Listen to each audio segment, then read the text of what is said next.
Good afternoon, everyone. How's everybody doing on this fine, cold fall Kentucky day? I think it's a windy, 40 degrees outside, but wait around. It'll be 80 degrees on Monday, so don't worry about it. I call this meeting the Education Assessment and Accountability Review Subcommittee to order on this Tuesday, October 18th at 3 o'clock in Annex Room 131. If I can remind everybody, please turn your phones on silent.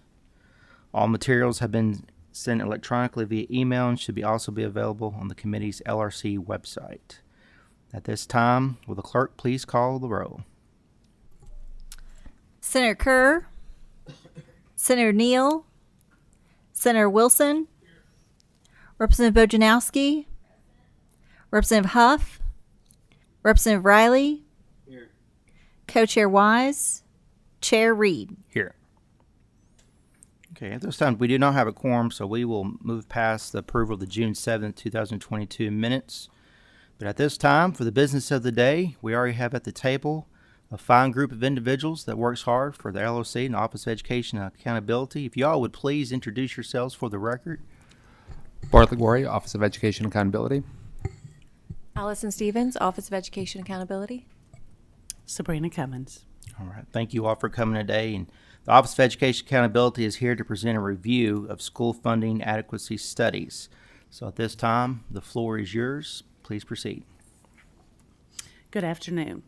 In November of 2021, EARS assigned OEA a study to review the most recent adequacy studies measuring the cost of an adequate public education. This presentation will show the results of the adequacy reports completed in Kentucky and comparable states. In addition, we will discuss limitations to the two most used types of adequacy studies and conclude with alternate options of reviewing state funding formulas. We will now review the major conclusions of the report. Kentucky's current definition of an adequate education makes it difficult to measure the outcomes to determine a required cost. Adequacy studies have strengths and weaknesses in each of their methodologies. This report reviewed 9 adequacy studies, and none were found to be adequately funding all districts. Adequacy studies that base recommendations on prototypical schools and districts may overestimate or underestimate resources or require major changes in administrative staff. Adequacy studies use language that implies districts can meet educational goals by following their recommendations, but fall short on guaranteeing results. Adequacy models are state-specific and may not be translatable to another state because of different policy preferences, realities, and needs to reach adequacy. Adequacy models may rely on insufficient research or unsupported assumptions.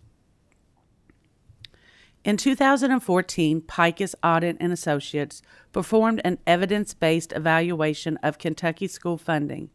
This model estimated an additional $2.44 billion was needed in state and local funds to reach adequacy. The evidence model excluded federal funds from its calculations. If federal funds were added, an additional $1.88 billion in funding would be needed instead of the $2.44.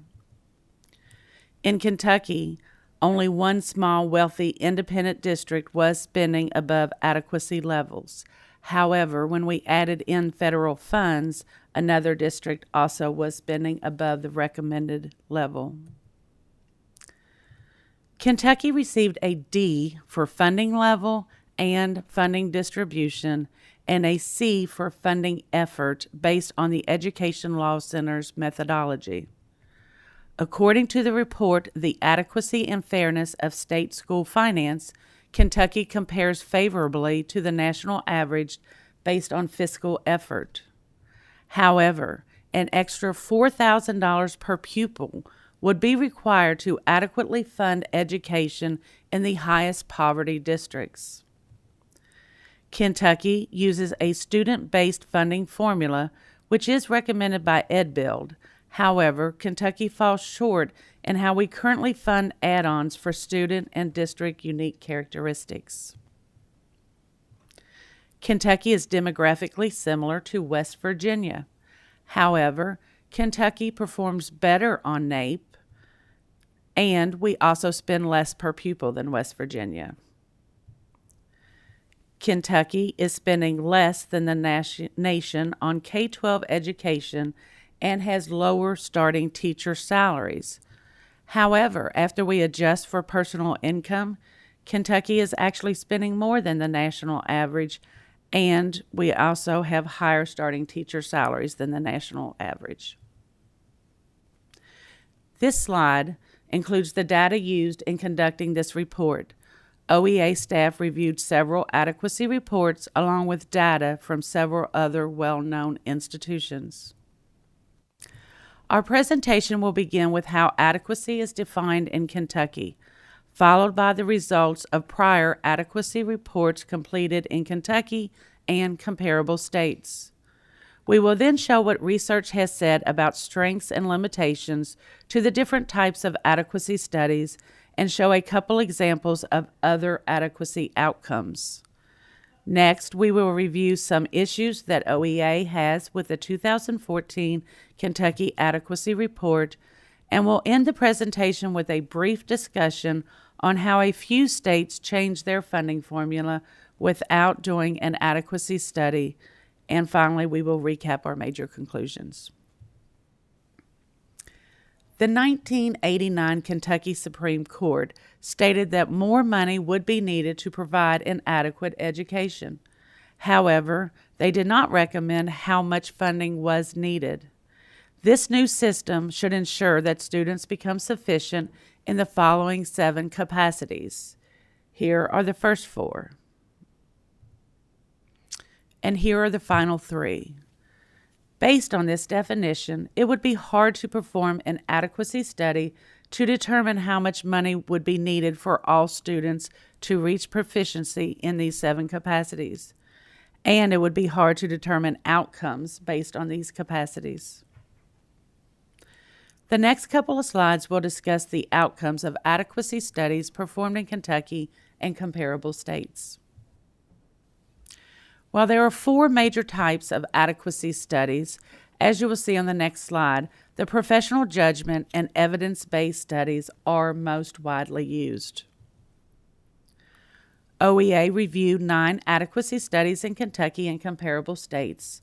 3 were professional judgment studies, 5 were evidence-based, and 1 was a hybrid. As shown on this slide, each study found that additional funding would be needed for states to reach adequacy.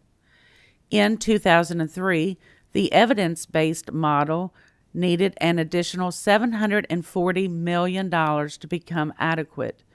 11 years later, the 2014 evidence-based report increased the adequacy cost by 3 times the amount from 2003.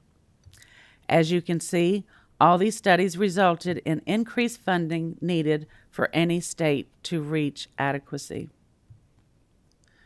The next couple of slides will discuss what other researchers have to say about the strengths and weaknesses of the professional judgment and the evidence-based models. The full report does go into detail the other 2 adequacy models. The professional judgment approach relies on teams of teachers and other education professionals who identify the number of staff and operating expenses needed at the district and school level to meet state standards. These experts also identify the additional resources needed to educate students with special needs, such as special education students and students who are at risk of failing. Advantages to the professional judgment approach include it is easy to understand and articulate. In addition, the cost is estimated by panels of educational professionals. And finally, the panelists take into consideration how much is needed to fund special needs of students.